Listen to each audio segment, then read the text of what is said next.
Hello brain, ট্রাম্পের নেভাল ব্লকেটের ঘোষণার পর পৃথিবী রীতিমতো দুভাগে বিভক্ত হতে বসেছে। ট্রাম্প লাস্ট টুইটে ক্লিয়ারলি জানিয়ে দিয়েছেন 10টা থেকে ইটি টাইম, হচ্ছে আমেরিকান টাইম 10টা থেকে আলটিমেটলি হচ্ছে নেভাল ব্লকেট অফিসিয়ালি শুরু হবে, এবং যেটা বাংলাদেশ সময় মূলত রাত 8টা থেকে শুরু হয়। সো আজকে রাত 8টা।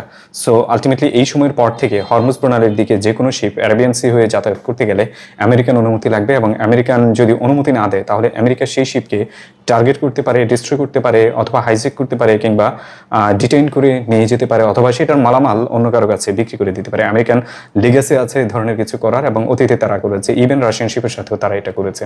সো আলটিমেটলি আমেরিকা এমন কিছু করতে পারে যেটা মূলত গ্লোবাল ইকোনমিকে মূলত খুব ছুরি দিয়ে আঘাত করার মতো একটা কাজ হয়ে যেতে পারে। এবং এখানে বিপদে ট্রাম্পের এই কারণে কোনোভাবেই ইরান পড়বে না, পড়বে মূলত হচ্ছে ইউরোপ এবং most of the part of Asia. আমরা যারা আছি, ফর এক্সাম্পল ইরানের ফ্রেন্ডলি নেশনগুলোকে ইরান যেভাবে বলেছে যে তারা হরমুজ প্রণালী ব্যবহারের সুযোগ দিবে মিউচুয়াল আন্ডারস্ট্যান্ডিং এর ভিত্তিতে, সেই তালিকায় আমাদের নামটা অনেকাংশে এসেছিল। বাট আলটিমেটলি এখন যেটা হয়েছে তাতে আমরাও সেই সুযোগটা আর পাচ্ছি না। কিন্তু এতে এই ব্লকে ইরানের কোনো ক্ষতি হওয়ার চান্স আছে কিনা সেটা যদি আপনি ক্ষতি দেখতে চান, আব্বাস মোহাম্মদ বেগের গালিবাফ গতকালকে ক্লিয়ারলি বলেছেন যে ট্রাম্পের এই ব্লকেটে আলটিমেটলি ইরানের ইকোনমিতে কোনো ধরনের হ্যামারিং হবে না, ইরানের ন্যাশনাল ইন্ডাস্ট্রির কোনো ক্ষতি হবে না। এর পেছনে বেশ কয়েকটা কারণ রয়েছে। ইরান যাদের সাথে ব্যবসা করে তারা মূলত হচ্ছে রাশিয়া, তুর্কি, Iraq, China, Pakistan, that's it. এই কটা কান্ট্রিতে মূলত ইরানের ইকোনমির একটা গন্ডি, এবং ইরানের যে ওয়েল মেশিন, ইরান যে ইকোনমিক হার্টবিট, সেটা মূলত এখানেই কন্ট্রোল হয়। সো রাশিয়ার সাথে ব্যবসা করার জন্য গতকালকের ভিডিওতে আমি ক্লিয়ারলি বলেছি, রাশিয়ার সাথে ব্যবসা করার জন্য তার কাসপেন্সি রয়েছে, তার্কির সাথে তার ল্যান্ড বর্ডার রয়েছে, ইরাকের সাথে ল্যান্ড বর্ডার রয়েছে, এবং পাকিস্তানের সাথে ল্যান্ড বর্ডার রয়েছে, অনলি চায়না।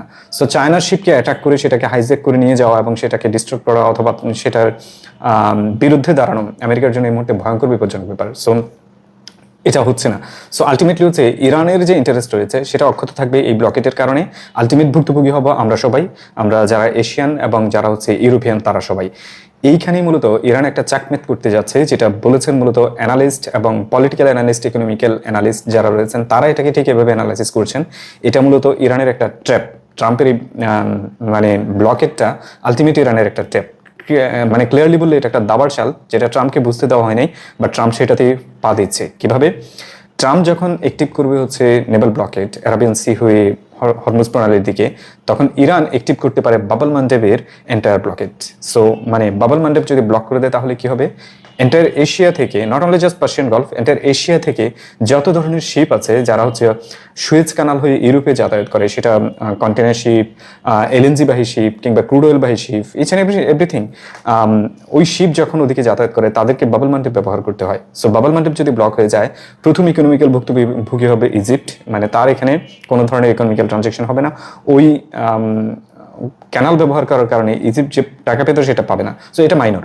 তার চেয়ে বড় ক্ষতি মূলত হচ্ছে এন্টায়ার ইউরোপ, তার যে ডেলি কমোডিটি রয়েছে এবং তার যে জ্বালানি রয়েছে সেটা এন্টায়ারলি শাটডাউন হওয়ার চান্স রয়েছে। সো এতে ভুক্তভোগী হবে সবচেয়ে বড় অংশ মূলত ইউরোপ, তারপরে হচ্ছে এশিয়ার তারপরেও কিছু অংশে তেল গ্যাসের একটা সোর্স এখনো হতে পারে, বাট ইউরোপের জন্য ভয়ঙ্কর বিপদ হয়ে যাচ্ছে, এবং সেটাই এখন ইউরোপ ভুগতে পড়েছে। এশিয়ার তেল গ্যাসের সোর্সটা কোথা থেকে হবে? সেটা মূলত হচ্ছে রাশিয়া। সো আলটিমেটলি ট্রাম্পের ব্লকেট যতটা না ইরানকে ক্ষতি করছে, তার চেয়ে বেশি তার অ্যালাই যারা ছিল তাদেরকে ক্ষতির মুখে ফেলে যাচ্ছে। এবং এটা নিয়ে মূলত এন্টায়ার এশিয়া, ইউরোপ এবং ট্রাম্পের যে অ্যাডমিনিস্ট্রেশন, সেটা লিটারালি আইসোলেটেড হয়ে আছে আজকের পৃথিবীতে। ট্রাম্প ইরানকে আইসোলেট করতে গিয়ে নিজে আইসোলেট হয়ে গেছে, আমেরিকা নিজে আইসোলেট হয়ে গেছে। কিভাবে? এন্টার ইউরোপ এবং এশিয়ার কান্ট্রিগুলো যারা অতীতে ট্রাম্পের বা আমেরিকার সবচেয়ে বড় অ্যালাইনমেন্টে ছিল, যারা আমেরিকাকে সবসময় তাদের বন্ধু মনে করে যেত, যা তাদের যে কোনো ধরনের ওয়ারে তারা কন্ট্রিবিউট করতো, অর্থ, অস্ত্র, human resource, each and everything দিয়ে।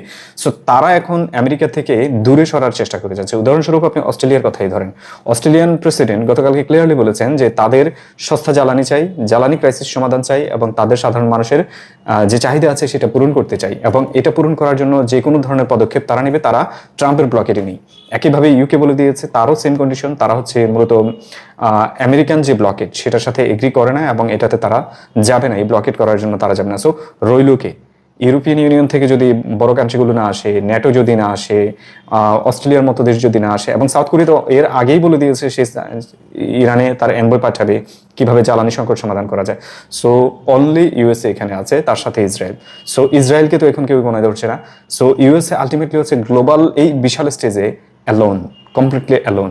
এই অ্যালোন অবস্থায় সে যা চেষ্টা করে যাচ্ছে সেটা আসলে সে কোনোভাবেই পূরণ করতে পারবে না। এবং এই নিয়ে গতকালকে মূলত ব্লকেট নিয়ে প্রফেসর মোহাম্মদ মারান্ডিকে কালকে একটা ইন্টারেস্টিং মানে প্রশ্ন করা হয়েছিল। তারা ইন্টারভিউ ক্লিয়ারলি প্রশ্ন করেছেন যে আমেরিকা নেভাল ব্লকেট দিয়েছে, সো ইরানের জন্য বিপজ্জনক। সে বলছে গুড। তখন তাকে প্রশ্ন করা হয়েছিল কেন। সে বলল যদি তারা নেভাল ব্লকেট করতে আসে তাহলে তাদেরকে অ্যারাবিয়ান সি পর্যন্ত আসতে হবে অথবা হরমুজ প্রণালী পর্যন্ত আসতে হবে। তারা আমাদের যত কাছে আসবে তাদেরকে আমরা তত বেশি পানি দিয়ে ডুবাতে পারবো, তাদেরকে আমরা এখানে ডিস্ট্রয় করতে পারবো। সো এটা আমাদের জন্য গুড, তারা আসুক। জাস্ট আপনি ভাবেন তাদের থিঙ্কিং, তাদের মেন্টালিটি কোথায়। তারা আসলে যেখানে যারা ভয় পাওয়ার কথা মানে পৃথিবীর সবচেয়ে বড় নেভি, যারা সবচেয়ে পাওয়ারফুল মিলিটারি, তারা একটা ব্লকেট দিয়েছে, সেটাকে ভয় পাওয়া তো দূরের কথা, তারা হচ্ছে বলতে এটা গুড। সো এই অবস্থায় এই মুহূর্তে আমেরিকাকে আপনি টোটালি আইসোলেটেড দেখতেই পারেন, এবং সে জায়গায় আমেরিকা এই মুহূর্তে নিজেকে দাঁড় করিয়েছে, যেটা ইরানের কোনো ক্ষতি হচ্ছে না, ক্ষতি হচ্ছে মূলত ইউএসএ এবং তার অ্যালায়েড, সাথে সাথে হচ্ছে আমরা এশিয়ান যারা রয়েছে তারার। একই জায়গায় জিসিসি মূলত আমেরিকার সাথে কমপ্লিটলি মানে কোয়াইটলি ডিসএগ্রি করেছে পুরো ইস্যুটাতে। জিসিসির কান্ট্রিগুলো ক্লিয়ারলি বুঝতে শুরু করেছে যে এন্টায়ার জিওগ্রাফিতে সে যদি তার নেইবারদের সাথে কোঅপারেট করে না চলতে পারে, আলটিমেটলি হচ্ছে আমেরিকা তাদেরকে কোনোদিন রক্ষা করতে পারবে না, নান ইসরায়েল। শুধুমাত্র এই জায়গায় কিছুটা দ্বিমতে আছে ইউএই, যে ইউএই একটু লাফালাফি করে যাচ্ছে, বাট সম্ভাবনা আছে সে এখানে টিকার চান্স খুবই কম।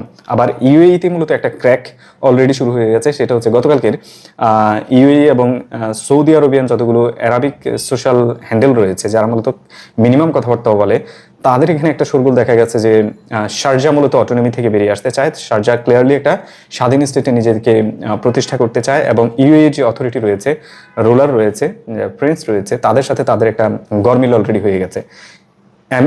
এন্টায়ার ইউএইতে শারজা হচ্ছে তার সবচেয়ে ক্রিটিক্যাল পার্ট। কেন? শারজা এদিকে পার্সিয়ান গলফের ওশান অ্যাক্সেস আছে, ঠিক অপর দিকে অ্যারাবিয়ানসের ওশান অ্যাক্সেস আছে, এবং এই দুইটা ওশান অ্যাক্সেস মূলত আলটিমেটলি ইউএইকে একটা প্রাণ হিসেবে টিকিয়ে রেখেছে। এবং এন্টায়ার ওয়ার যখন চলছিল তখনও ইউনাইটেড আরব এমিরেটসের অ্যারাবিয়ান ওশানের একটা অ্যারাবিয়ান সির মূলত একটা অ্যাক্সেস তার কাছে ছিল পার্সিয়ান গলফ বাদ দিয়ে ওমান সাগর হয়ে। দ্যাট মিনস হচ্ছে সে ক্লিয়ারলি চলতে পারতো। বাট এই সিচুয়েশনে এসে যদি সে শারজাকে হারায়, সে ওমান সাগরের অ্যাক্সেস হারাবে, পার্সিয়ান গল্পের বড় একটা অংশ হারাবে। ইকোনমিক্যালি যদি চিন্তা করেন এবং জিওগ্রাফিক্যালি চিন্তা করেন, এটা যদি হয়ে যায় তাহলে ইউএই তো ভাই ডান। আপনাকে মানে কোনো একজন ট্রল করে বলেছিল যে ইউএই মূলত একটা শপিং মল, সে মানে ভাব ধরেছে সে একটা কান্ট্রি। সো সেটাই হয়তো হয়ে যাবে আগামী দিনগুলোতে, সে শপিং মলে পরিণত হবে।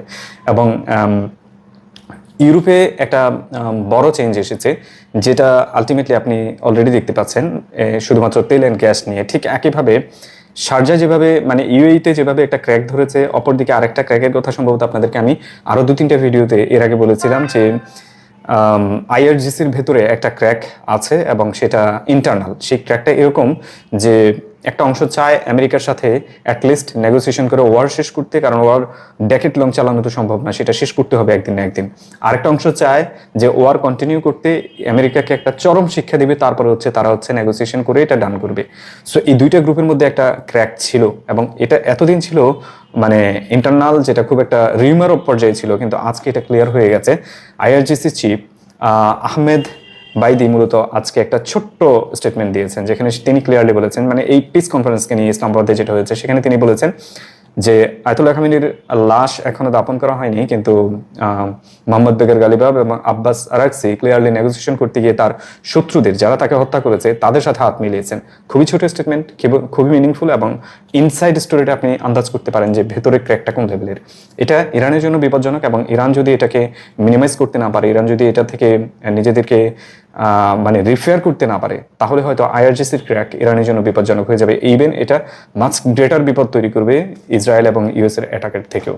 সো সম্ভাবনা আছে এটা নিয়ে ইরানকে কিছুটা ভুগতে হতে পারে। এবং ইউরোপে মূলত একটা মজার ঘটনা ঘটেছে। গত কদিন ধরে ইউরোপের যারা হচ্ছে পলিটিক্যাল অ্যানালিস্ট রয়েছেন, যারা হচ্ছে তাদের ইকোনমি নিয়ে ভাবেন, সহজ কথা ইউরোপিয়ান ইউনিয়নের থিঙ্ক ট্যাঙ্কাররা এখন পাবলিকলি ক্লিয়ারলি বলতে শুরু করেছেন যে তাদের জন্য সবচেয়ে বড় থ্রেট এই মুহূর্তে ইউএসএ, ইভেন বিগার থ্রেট দেন চায়না। তারা চায়নাকেও এত বড় থ্রেট মনে করে যাচ্ছে না যতটা মনে করে যাচ্ছে ইউএসএ কে। এবং পলিটিকুর একটা হেডলাইন ঠিক আমি এভাবেই আজকে পড়লাম, যেটা ক্লিয়ারলি দেখাচ্ছে যে তারা স্লোলি আন্ডারস্ট্যান্ড করতে শুরু করেছে যে ইউএসএ তাদেরকে কিভাবে ডমিনেট করেছে পলিটিক্যালি, মিলিটারিলি এবং economically, even diplomatically. Each and every পার্টে তারা ইউএসএ মূলত তাদেরকে ডমিনেট করেছে, তাদেরকে ব্যবহার করেছে তার প্রয়োজনে। যখন একটা ওয়ার এসেছে যেটা মিনিংলেস, সেই ওয়ারে যখন ইউরোপ অ্যাকচুয়ালি আমেরিকাকে এগ্রি করেনি, তখন আমেরিকা মূলত তাদেরকে শত্রু হিসেবে দেখতে শুরু করেছে, ইভেন থ্রেট দিতে শুরু করেছে ন্যাটো থেকে পুল আউট করবে, যেখানে পেড্রো সানচেজ ক্লিয়ারলি বলেছেন যে তারা তাদের মিলিটারি, তারা তাদের সিকিউরিটি নিজেরা এনশিওর করবে। সো এটা ক্লিয়ার যে ইউরোপে একটা মানে পরিবর্তন আসছে, যেটা আমি বারবার আমার ভিডিওতে বলতে শুরু করেছি যে আপনারা পরিবর্তনটা হয়তো দেখতে পাচ্ছেন না, কিন্তু পরিবর্তনটা ভয়ঙ্কর লেভেলের আসছে। এটা পুরো ওয়ার্ল্ডকে ভিন্ন রকম চেঞ্জের দিকে নিয়ে যাবে। এবং একই পরিবর্তনে আরেকটা জিনিস গতকালকেই ঘটেছে, সেটা হচ্ছে ভিক্টর ওরবান তার নির্বাচনে হেরে গেছেন, ন্যাশনাল নির্বাচনে। দ্যাট মিনস হচ্ছে ভিক্টর ওরবান এখন আর হাঙ্গেরির প্রধানমন্ত্রী নয়। সো হাঙ্গেরির প্রধানমন্ত্রী নয়, দ্যাট মিনস হচ্ছে ভিক্টর ওরবান সিরিয়াস একটা ইন্টারেস্টিং ক্যারেক্টার ছিল। কিভাবে সে ট্রাম্পের এলায়, সে রাশিয়ান এলায়, সে আবার নেতানিয়াহুর এলায়। সো নেতানিয়াহুকে সে 100% গ্রিন পাস দেয়, প্রেসিডেন্ট পুতিনকেও গ্রিন পাস দেয় এবং ট্রাম্পকেও গ্রিন পাস দেয়। শুধুমাত্র বাধা হয়ে দাঁড়ায় কোথায়? যখন ইউক্রেনের জেলেনস্কিকে কোনো ধরনের মানে মিলিটারি এইড অথবা ফাইন্যান্সিয়াল এইড দিতে যায়, তখন ইউরোপিয়ান ইউনিয়নের যে ভোট রয়েছে সেটাতে সে ভেটো পাওয়ার ব্যবহার করে। দ্যাট মিনস হচ্ছে জেলেনস্কি কোনো ধরনের ফাইন্যান্সিয়াল এইড তার কারণে পেতেন না এতদিন। সাথে হচ্ছে স্লোভাকিয়ার প্রেসিডেন্ট ভিক্টর ছিলেন, এই দুইজনের কারণে পেতেন না।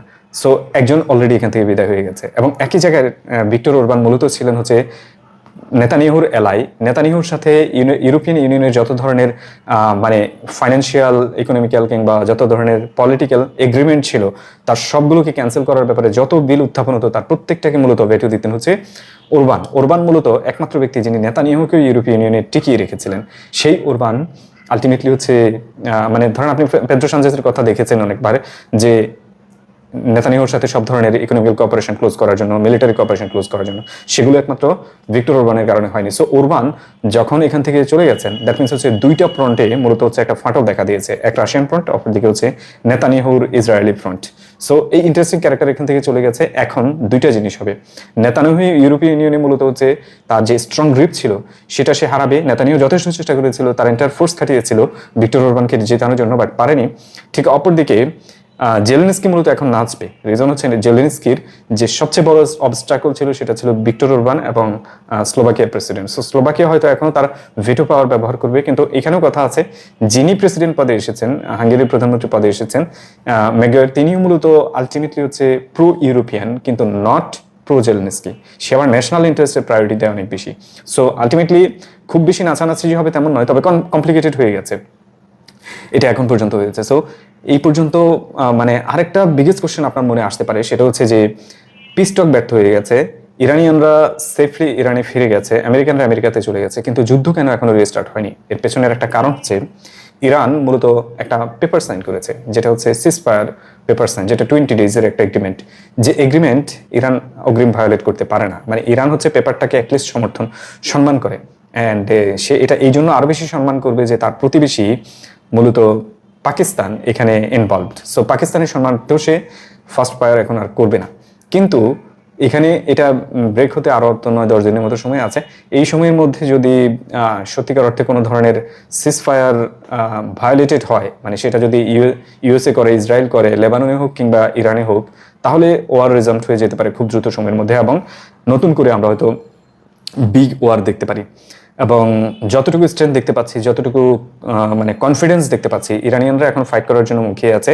ওইদার এটা হরমুজ প্রণালীতে হোক কিংবা হচ্ছে ইসরায়েল ফ্রন্টে হোক, অথবা ল্যান্ড অ্যাটাক হোক কিংবা আমেরিকান বিগেস্ট অ্যাটাক হোক, যেটাই হোক, ইরানিয়ানরা এক পায়ে দাঁড়া যে তারা এই ফাইট করবেই। সো এটা বিয়ন্ড ইমাজিনেশনে এখন এই মুহূর্তে চলে আছে। এবং হরমুজ স্টেটের সাথে বাবল মান্ডব যদি ব্লক হয়, তো ধরে নেন ট্রাম্পের ইমপিচমেন্টটা মূলত সময়ের ব্যাপার। That's it.